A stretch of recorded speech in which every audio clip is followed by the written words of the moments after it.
Welcome back to Outdoors with Larry Ray on ESPN 790 AM. Brought to you proudly by the Tennessee Wildlife Resources Agency. Hey, good Saturday morning. Welcome back to Outdoors with Larry Ray. And as I said, we're going to Wyoming, but this young man, he's normally in Idaho, but he's in Jackson Hole just so he can be on Outdoors with Larry Ray. This is another part of John David Santi's life that, man, he's lived a lot to be such a young man compared to me. But good morning, John David. Good morning, Mr. Larry. How are things down there in the home front? Well, it's kind of lonely on the front lines here. Just no co-host in here, just me and Shelby. But we're holding the fort down. So talk about it, John David, because I know you went to Christian Brothers, you went to Ole Miss, you've had this love for the outdoors and things along that line. Your fur and the fins and the feathers and the how did this develop that you are out in Idaho at this time of the year? Well, like you said, after I graduated from college, just had an urge to just, move west and experience, all the outdoors that, the West has to offer. And, I got an opportunity at Teton Valley Lodge, which is here in Driggs, Idaho. It's a 100-year-old family-owned fly fishing lodge. It's a destination. We have a team of about 30 guides that are just unbelievable.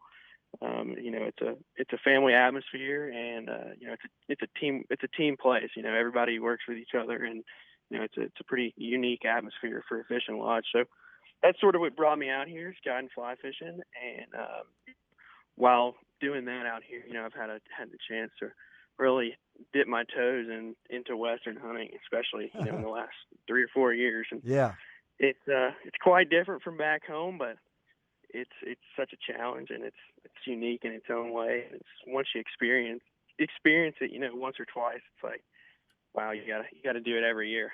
Well, now, so how old are you now? I'm 20. 20 what? 25. 25. Are you the youngest of the group of? I was at the time when I started, but I think now we've got 2 or 3 that are just a little bit younger than me. Younger than you. How was it? You miss home? I mean, when you're a long way from home. So is this early on? Was that hard to break the ties to go out and spend? How long? How long were you out there? It was really hard. Yeah, how long were you out there? The first time I came out here, I think I was out here for maybe almost 9 months. Okay. And that was hard. Now I've kind of permanently transplanted here, except for to come back home and hunt family and chase turkeys in the springtime. But it's a unique place, and there's not many other. I mean, you can only do these kind of things when you're young. So yeah, that's right. Might as well take advantage of it now. So how long are you out there? I mean, several months, or what's your normal schedule for? So normally I'm guiding fishing from kind of mid-May until October. Okay. Middle October. That's kind of what the lodge runs. We also offer cast and blast. So we once October hits, we'll duck hunt in the morning, fish in the evenings, or grassland if that's your if upland's your game. Yeah. So it really offers a wide variety of whatever you want to do, whether it's fish small spring creeks for rising trout, or go to one of the biggest rivers in the West and look for a really big fish. So it's all dependent on what the client wants to do, and we do our best to as a team to make that happen. You've been on some horseback adventures too, right? I mean, to the back country. Oh yeah. What's that like? How long were you? How long do you get on the horse to ride up to where you're hunting? And then So elk season came in September 1st, and I kind of took a little bit of a break from fishing to chase some forest horses. But okay.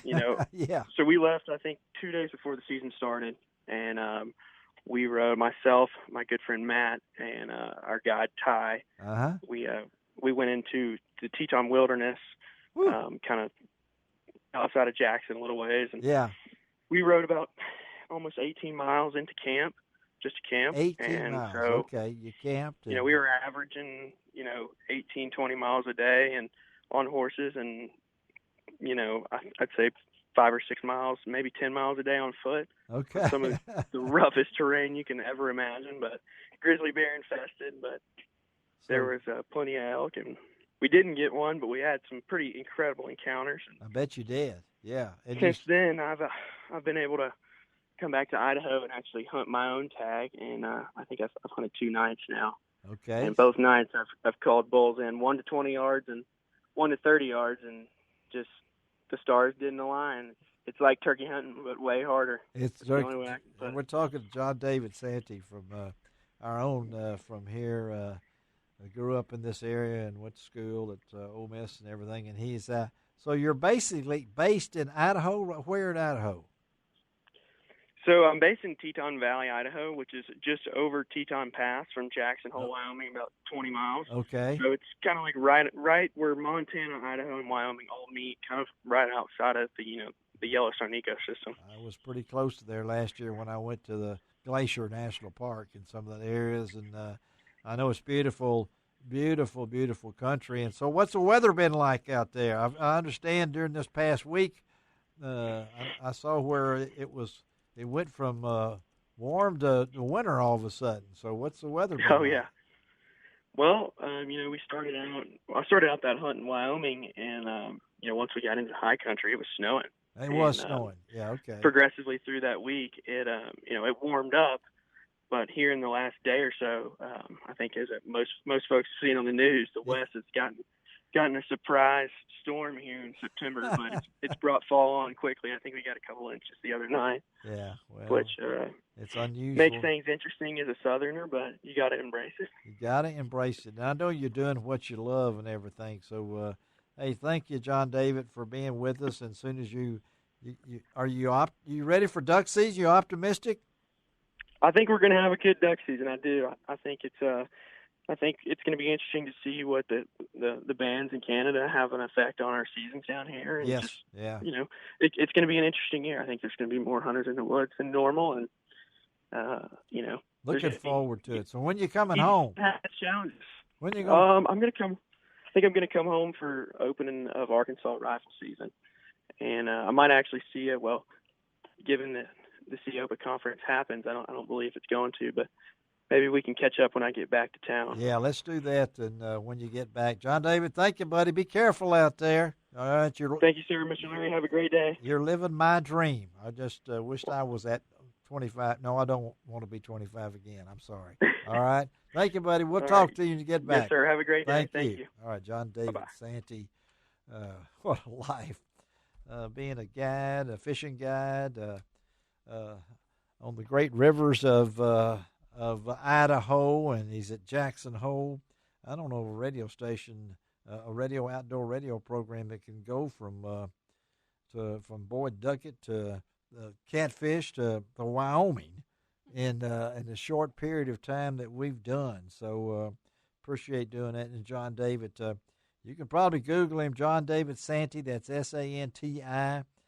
Find him on Facebook, but he is the co-owner of Team Renegade Outdoors, a digital marketing and outdoor production company, avid freelance writer and photographer, and you can follow his adventures, and they are that, on Instagram and at Team Renegade Outdoors. And so thanks you, John David, for doing that. And as Ron said, he's at Lake Grenada.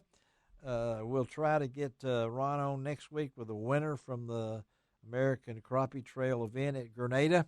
If you want to head down there today and see some of the big crappie that they've caught, the weather's been unbelievable and things along that line. So just happy for him. So let's take a next break, and we'll kind of extend the last one because we got Bill Dickinson, Dr. Bill Dickinson of Mount Juliet, Tennessee, coming up. He is the CEO and co-founder of Tetra. And if you haven't heard of Tetra, you need to listen up, so to speak, because it's a hearing protection company that is really doing great things for deer hunters and everything else. And it's recently partnership with Duck Commander. I guess you've heard of them, haven't you? I think you probably have. Let's take a break. Be right back on Outdoors with Larry Ray.